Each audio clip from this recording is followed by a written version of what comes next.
Wilhelmie, Winfrey, here, and Brooks. Yeah, all right. Pledge allegiance, Mr. Babbage, would you please?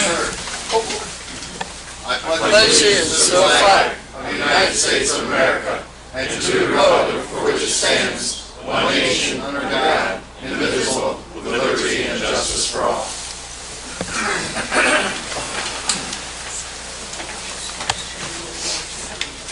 All right. Got a seat over here? Sure. Motion to approve the minutes of January 9th, 2014. Motion to approve the meetings of January 9th. Has it been moved? Was I second? Before I said it? All in favor? Aye. No? Ayes have it. Any public comment? Anyone? No? All right. Old business. Any old business? No old? You need approval of the second. He did it. Well, we did them together. New business. Committee reports. We got, well, these are all committee assignments. Committee assignments. Motion, committee assignments? Second. All in favor? Aye. No? Ayes have it. Any announcements? Anybody? Anything? I have no announcement. Yes, we do have a leadership after. And the ethics training. Am I doing that? Leadership. Okay, ethics training over in the other room after this. And we see. I'm going to sit here and make that done. You may not be here yet. We're going to do that after the leadership meeting. I believe so. I think it's at 10. Isn't it? And next week. Next week Next week also, also. too, so we can do it after it comes out next week as well. You signed up for next week. You can do it, Yeah. Doesn't matter what. As long as you attend one of them. Sign you in. Yes. As long as you attend, we don't care which one. Motion adjourned. Okay, all right. Second. Motion adjourned, been moved. Second, all in favor? Aye. Thank you for coming.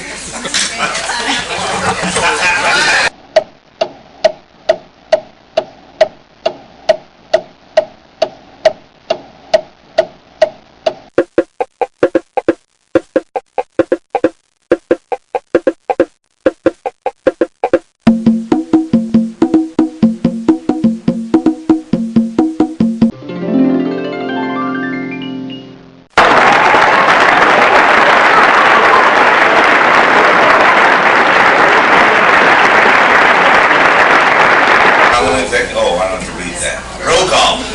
Segrossi? Here. Howard? Here. Eustace? Mayor? Here. Brooks? Yeah. We don't have to do the pledge? We should do it. Mr. Chuck, would you please?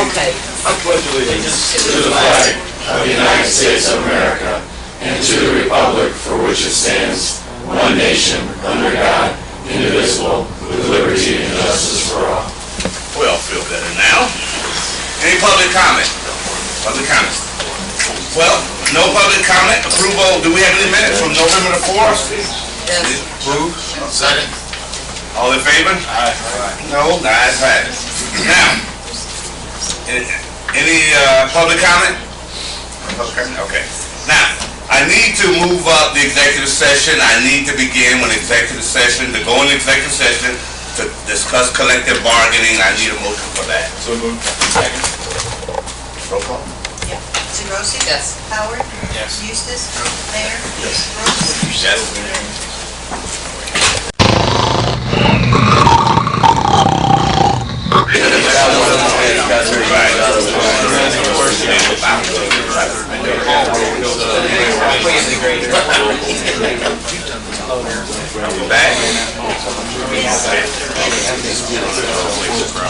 We did old business, right? Okay. New business. Number 1, discussion of waste management and landway and Prairie View. Mr. Holstra, come on down. Good morning. Good morning. The chairman and members of the committee. Pleasure to be here. Let me set up my little program here. Oh, it's not showing us with the check? No check. No check this time.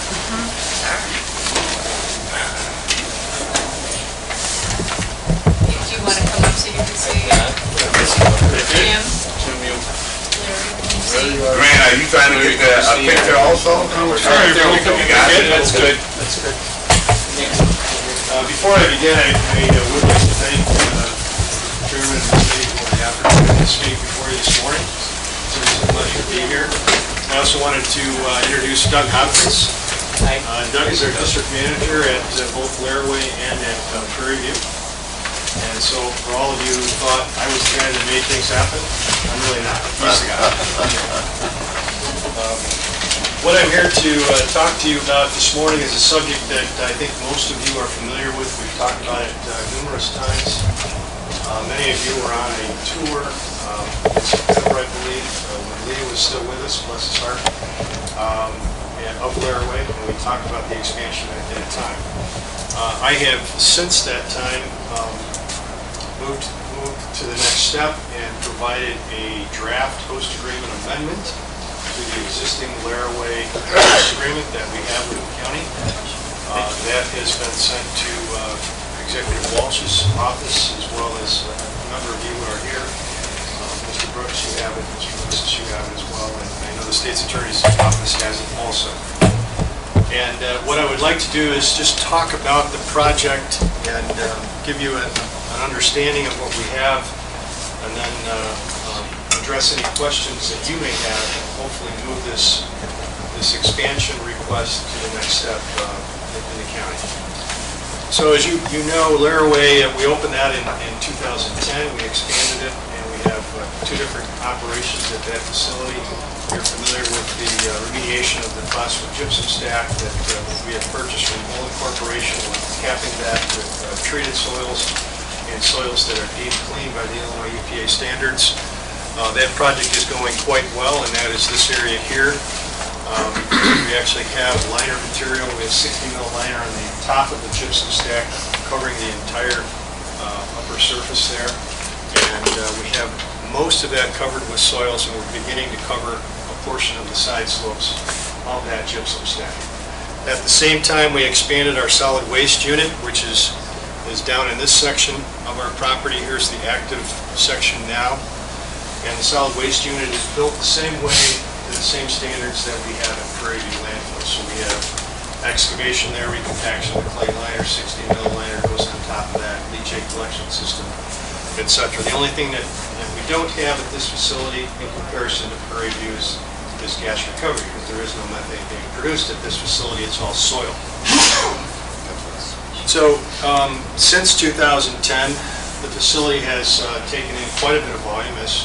As you are probably familiar with, last year we had a record high of 2.8 million tons. We anticipate a slight reduction in that during 2014, maybe around 2.5 million to 2.6. But again, because these are one-time jobs that we don't see repeat themselves over and over again, we don't know if we'll hit that 2.5 or if we'll exceed it. For instance, last year we did a job with the CTA Red Line. They brought us quite a bit of volume. We ran late into the evening for them, 24 hours around the clock, so that they could meet their deadlines. And we brought in a lot of contaminated soil from that facility, or from that project, into our facility. And that job will not repeat itself this year. We're working with large customers like People's Gas and Nicor, who are cleaning up some of their brownfield properties that they own and bringing material to us. And some of that material is able to go up on the gypsum stack, and some of that material goes into our solid waste unit. In the most recent year, 2013, we saw a larger portion of material coming through our gates at Laraway going into the solid waste unit, because they can't meet the standard of clean soils here on the gypsum stack, and they're not able to be bioremediated. And then we have some customers who just feel more comfortable if we put it into the solid waste unit and we follow up with their wishes and give them and bury their material there. So as a result, we have seen our capacity in the solid waste unit diminish faster than we had anticipated. When we opened up the facility in 2010, our anticipation was that we would have approximately 12 years of life up on the gypsum stack, and we would have another roughly 18 years or so in the solid waste unit. depending on, based on incoming water. Since the volume in the solid waste unit has increased significantly over the course of a couple of years, we've seen that expected life drop to about 12 years. We all know how long it takes to get expansions approved in the state of Illinois and go through the process. First, we have to provide you with an application. First, we have to actually go through the host agreement amendment, provide you with an application, go through the hearing, then get the permit from the state. We started the process at Laramie in 2000. We didn't open the site until 2010. Prairie View was even longer than that. So we're at the right time to do this.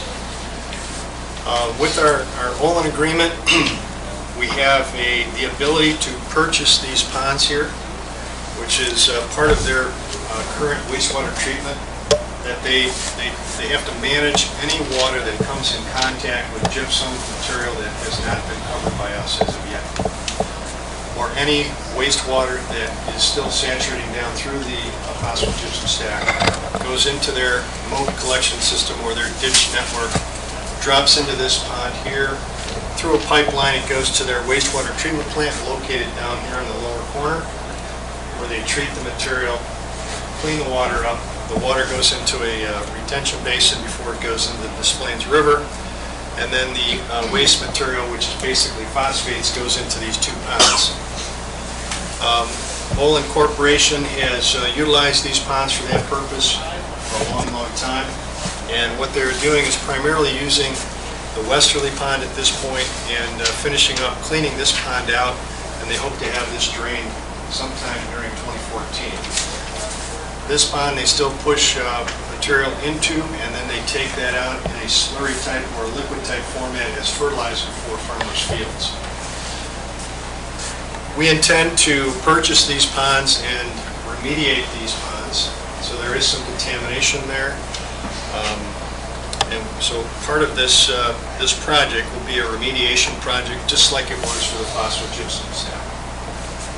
It's necessary and good that we do this. It's an environmental project, if you can look at it from that perspective, since we will clean this up and deal with the groundwater issues that exist there. So we'll come in, we'll make sure these are drained.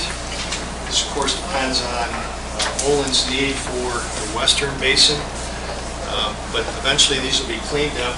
Any contaminated material will be dug out of these ponds, placed either in the solid waste unit or, if possible, up on the solid gypsum stack. And then, of course, we'll develop this section of the facility just as we have done the rest of the solid waste facility with compacted clay liner and 6-inch liner, etc. This portion of the proposed expansion is 73 acres. The other portion of the expansion lies to the south on property that we already own. And all we've done there, and that's 23 acres, and all we've done there is we have reconfigured our footprint. We had some space down here at the very south end of our property in the original design where we had built some retention basins in certain locations, and all we've done is relocated those basins to a different area where they still serve the same purpose, reconfigured our footprint, and picked up some additional capacity there. So that's 23 acres. So we're looking at two pieces of this facility that we're going to expand on. One to the north, which is the remediation project of these ponds, and one to the south, which is just a reconfiguration of property we currently own. Did you say that it was 23 acres with the ponds, or that... 73 here, 23 here. So it's not... Additional. So you've got 90, or what did I say, 73? 96. Okay, sorry, I misunderstood. Total. With this expansion, we intend to relocate the entrance road into our facility. Those of you who have been there are familiar with Laraway Road coming into our site and into our gatehouse where we operate 4 inbound scales and an outbound scale.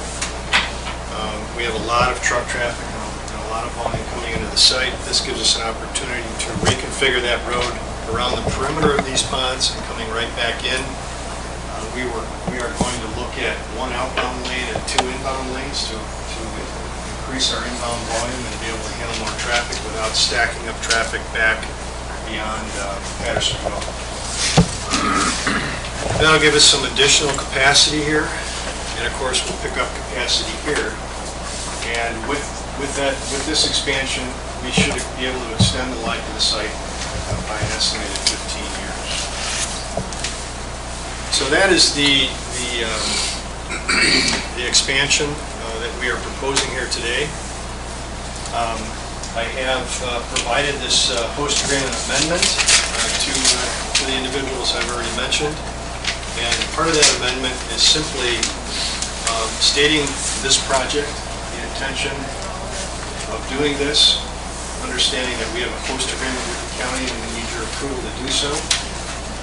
We've also, in this host agreement amendment, we understand the value of community relationships. And in the original host agreement, we had a commitment to provide some significant payments to District 8 where the facility lies. And we are including that again in this expansion. So we've got another commitment to District 8 of $50,000 for each year for the first 5 years of the facility expansion. Beyond that, the agreement includes a facility description because our current host agreement has a description of the facility, which is an exhibit attached to the original host agreement that does not include the boundary of these ponds. So we've included that as part of an exhibit to the host agreement so that we have the right property layout within the host agreement. So, Question? Raise question? The groundwater monitoring, currently what are you doing with your process, just to remind us? And then you said there's some contamination. What kind of cleanup and monitoring are you going to do with the ponds down there? And have you identified, I mean, how much pollution is actually getting into the river right now? well, we don't know what is all happening in this part of the area of the facility because we haven't begun to spend the money to put in groundwater monitoring wells around these ponds. That would be part of the next phase in our effort to expand once we have a host agreement with the county.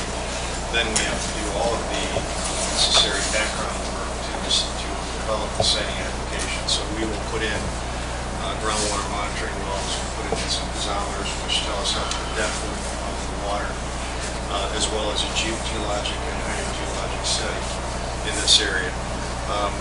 With regard to the other portions of the facility, we have groundwater monitoring wells surrounding the facility, and we also have them way down by the railroad embankment there. We are picking up some contamination from the gypsum stack in some of these wells, and we are working with the Illinois EPA as well as Illinois Corporation on managing the cleanup of the groundwater. How do you mitigate that? Well,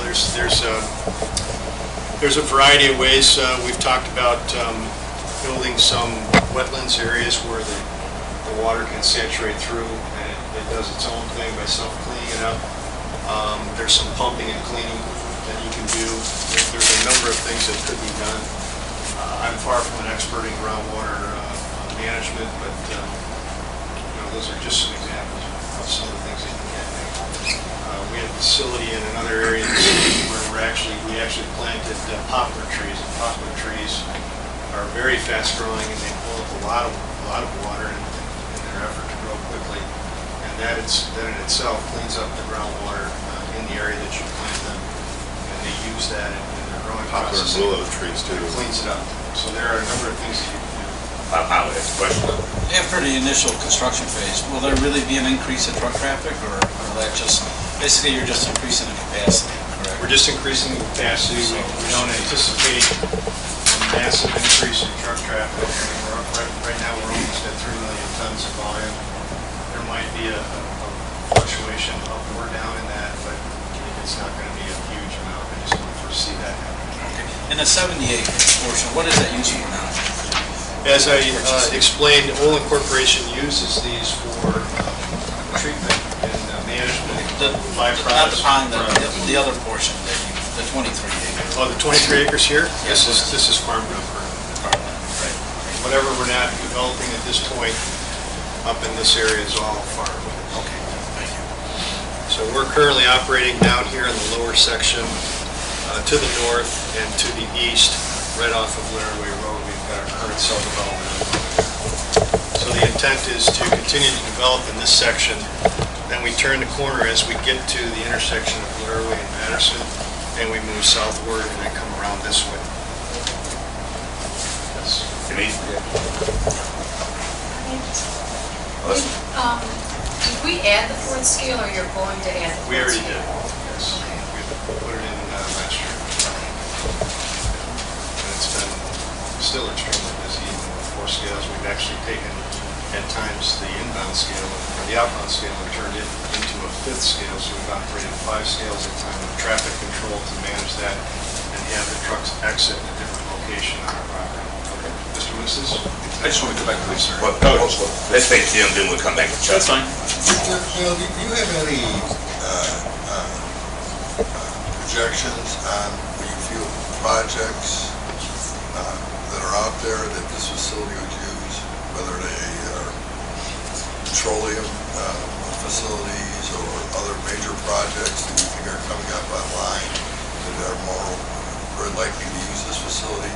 Or is it really just kind of a, I don't want to say hit and miss, but is it just kind of like, It's well, there. you have no real idea of what the projections will be? It's a very good question, and yes, we do have an idea of what we think is coming. We actually tried to put them in categories as we're approached by contractors, environmental consultants, etc. We say, we're looking at this project, we think there's 100,000 tons of contaminated soil coming from this cleanup, and the project might be 90 days, 120 days out. So we develop our own estimate of projects that are 30 days out, 60 days out, and 90 days out, and the probability of success of bringing them into Laramie. One thing you should know is that we're not the only game in town. There's a lot of competition over this type of volume. When we look at where our competition lies, we have Zion landfill to the north up in Lane County, and we have Congress Development, which is the hillside landfill right off of 290 in Hillside, Illinois. They're taking in a large volume of contaminated soil at very, very cheap rates. And we also have, let's see what I'm thinking of, another facility to the south. What's that, really? Actually, it's the Republic's Envirotech landfill in Morris, so they have some capacity right outside of Joliet here that competes with us on volume from, let's say, center areas downtown. When you look at those facilities, most of the time the transportation differential is equal to where we are, or they have a competitive advantage. So you could have a competitive advantage if you're Zion to the center of the downtown area competing on a 100,000-ton job, and it comes down to price of disposal. If we go to the eastern part of the northeastern part of Illinois into Gary, Indiana, and so forth, northwestern part of Indiana, we heavily bid against Newton County landfill, which is another Republic-owned facility, and they're very competitive in pricing, and we've lost over 1 million tons of business to Newton County in 2013 alone, just in the northwestern part of Indiana and just right up against the Illinois border. So there is a lot of competition, but Jim, these jobs typically come up, sometimes they're a year out, sometimes they're only 6 months out, and we continue to touch back with those consultants as they get closer and closer to determining whether or not they're going to start the job or not. Typically, it's dependent upon the developer's time frame and whether or not the company wants to move forward with that project. So we can kind of estimate 30 and 60 days out. 90 days, you're kind of pushing the envelope on being able to rely on that data. I mean, we've had several agreements with you over the years, and maybe Mary would remember this. Do we have groundwater treatment specifically defined in our agreements on what expectations for monitoring and stuff like that? Groundwater monitoring. Monitoring, yeah. Groundwater monitoring and treatment. Well, is that in our agreements, and is it going to be in the new, especially when we have the 2 ponds that we're not even sure exactly? We have it in our sightings. Their sighting conditions. A lot of First, it's Illinois EPA regulations that we have to monitor.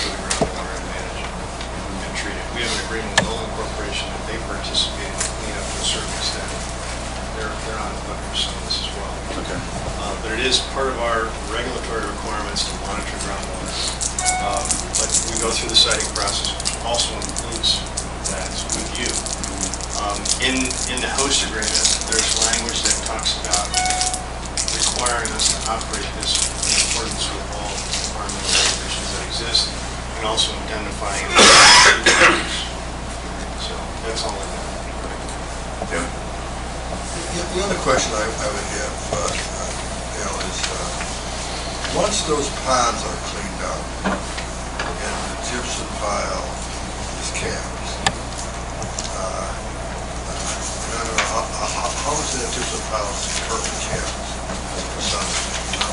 Well, the majority of the top surface has, what, about 3 feet on it, 3 or 4 feet? Yeah, it's all covered with HDP, and then it's almost got all the soil on top, and that's 100 acres. The whole pile is 175 acres. So then a portion of, if you came out and looked at the stack, so from the top, it drops down, then there's another ledge. So it drops, another ledge, and then it drops again. We've got part of that upper slope covered in a section of the stack. Well, here's my question is, once the ponds are cleaned up and the gypsum pile is capped, is that site then clean? Do you know? I mean, is most of the environmental issues? Yeah, the environmental issues. Or will Owen still have some other responsibilities on it? No, I think that, well, here's, first of all, our agreement with Olin Corporation is that we take over the management of the water treatment within 15 years of us placing the 16th liner on top of the stack. We did that because we estimate by that time that most of the runoff water that saturates through that stack is going to be down to practically nothing. We made our own calculations on that based on our ability to cover the stack. That's why we went ahead and covered the upper surface, the flat area, the largest section first to eliminate as much contact with rainwater as possible. So we will actually be on the hook 15 years from last June to manage that. Any water that still would saturate out of this stack would be our responsibility. To answer your question, I believe that by the time we've got this covered and we have these cleaned up, I think the facility will be remediated. The only question I don't have an answer for is what does that mean in respect to groundwater? Because I'm not a groundwater expert, I can't really give you an idea as to how long it's going to take to clean up any of the groundwater contamination that's currently occurring. I think as we see this stack dry up, there's less water that's saturating through, you're going to have less of an impact on the ground. One of the reasons I'm asking the question is certainly, in part, the county support came, as I believe the state support came from the fact that this was not just an expansion, it was basically an environmental situation. It was going to be remediation, it was that we were going to clean up a contaminated site that potentially was dangerous, especially in relation to the displays. So I do think that an occasional update on remediation is important. Is it related even to the future expansion? That this still fits in that whole process of remediating the site. Right. And as you just say, with waste management eventually taking over responsibility for the entire site until it's final remediation.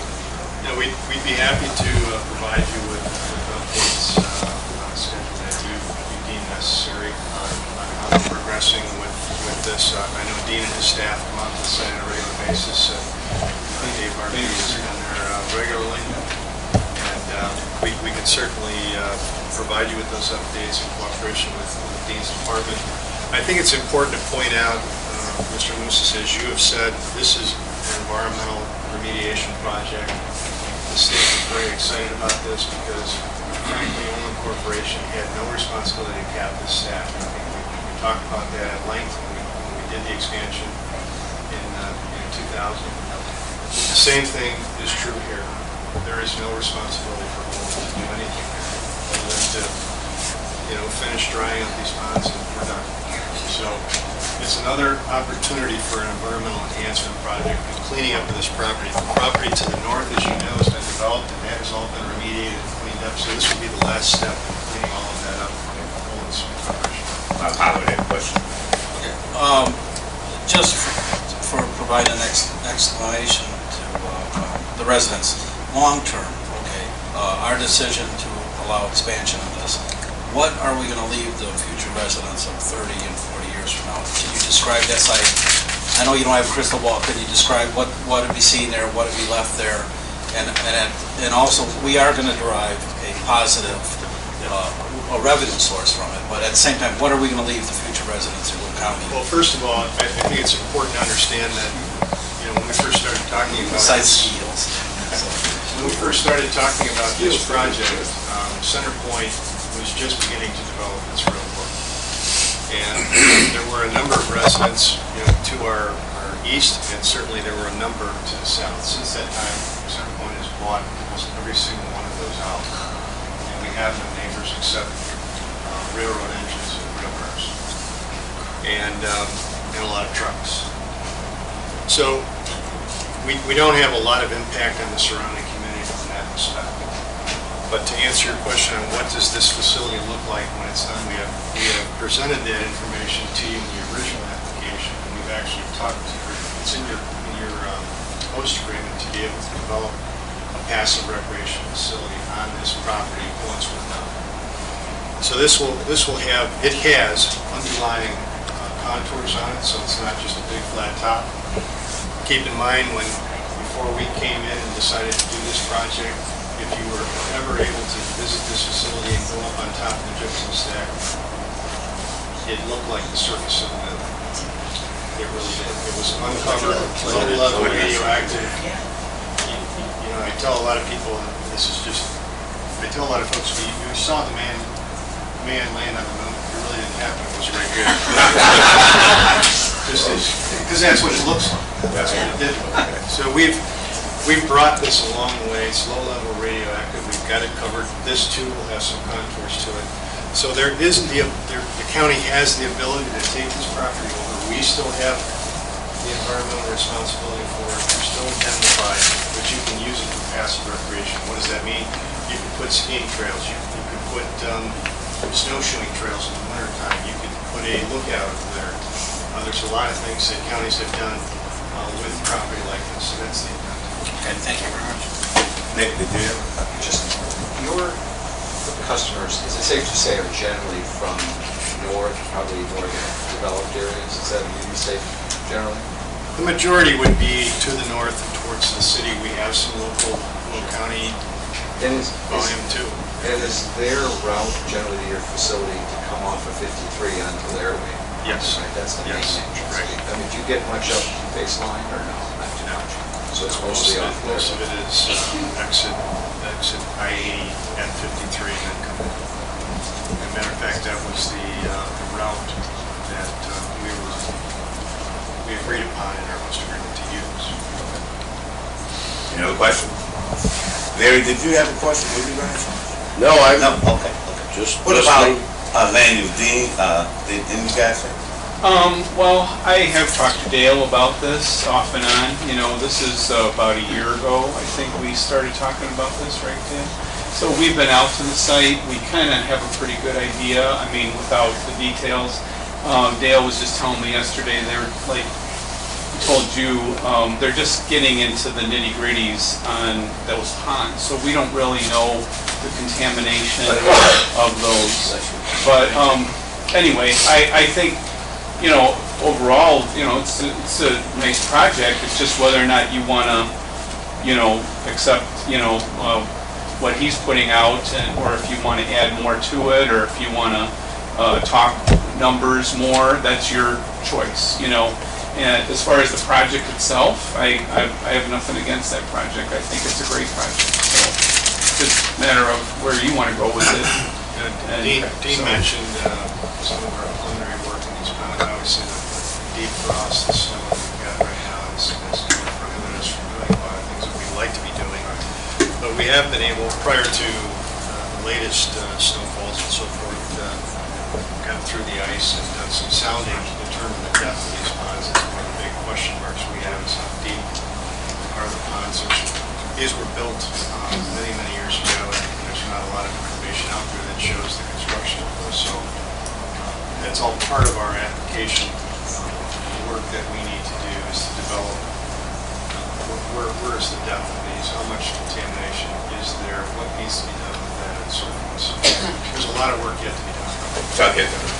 It's a two-part question, one to Dale and then to Dean. What's your timeline here and this whole project and where you'd like to see things and proceed here and what we need to do here? And Dean, you brought up a couple points that talked about options and numbers and stuff. What are they? Well, if it depends on how you want to go, we already have a rate that was negotiated back in 2006. You know, for what goes in there. Before I go any further down this road, and that's not what the purpose of this meeting is for.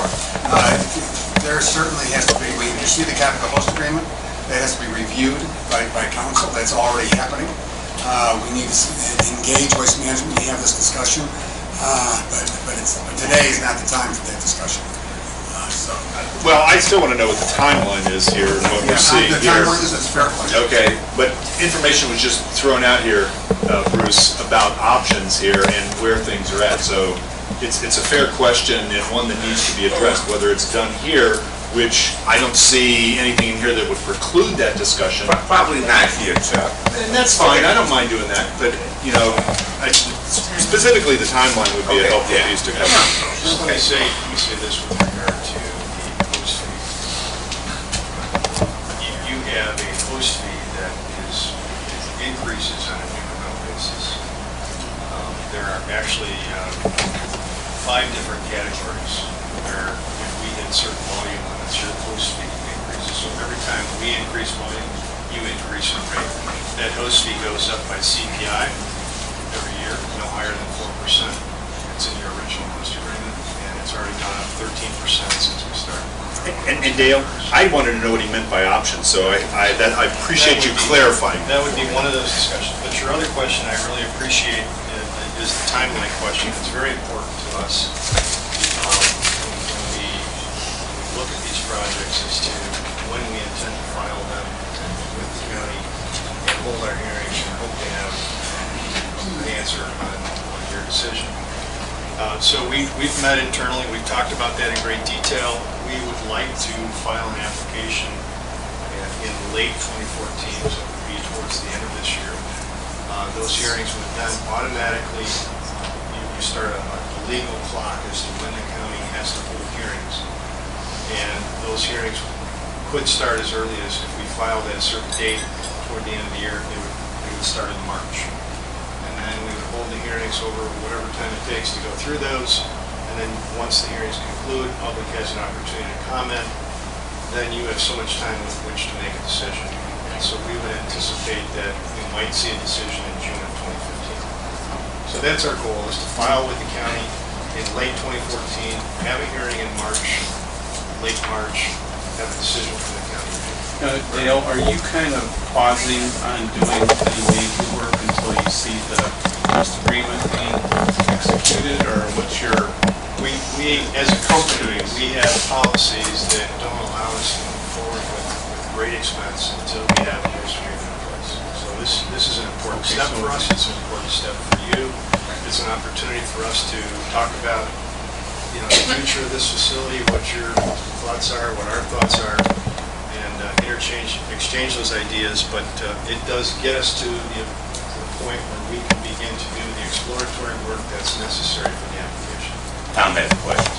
You mentioned 30 years from now when that's all remediated, that could be a park. Would you still retain ownership and maybe lease it to the county, or who's going to have ownership? That I believe is, Tom, is how we have it set up in the agreement. So you would retain, we would retain ownership. That's right. Bruce, did you want to? Yeah, I just wanted to make a recommendation. I mean, leadership, I think this is probably the second presentation we've had regarding Laramie Road. I would suggest you move this forward for a similar presentation to the full county board in February. We have a very light agenda. So rather than hold off until we have a board meeting with a bigger agenda, we have to call it a meeting of the whole. You're not available. I'm on vacation. No, okay. What is your board meeting? The third Thursday. Doug's got it. Thursday, yeah.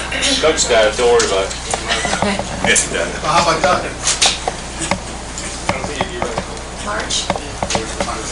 March. Good March. It'll be back. Do it in March, plan on March. With the whole board will heard the same thing. The state's attorney can continue with review of the host agreement. And there's got to be some discussion, I suppose, as to what committee is doing In March, the third Thursday in March. Any other questions, comments? And surely, Dale and Doug, we appreciate you coming back again. And certainly there's more discussion that we need to have about the host agreement. This is the beginning. We do appreciate it. Matter of fact, I would like to say this to you. You've been very generous to our District 8, my colleague Denise Winfrey. We certainly would like to continue to have some dialogue with you about that.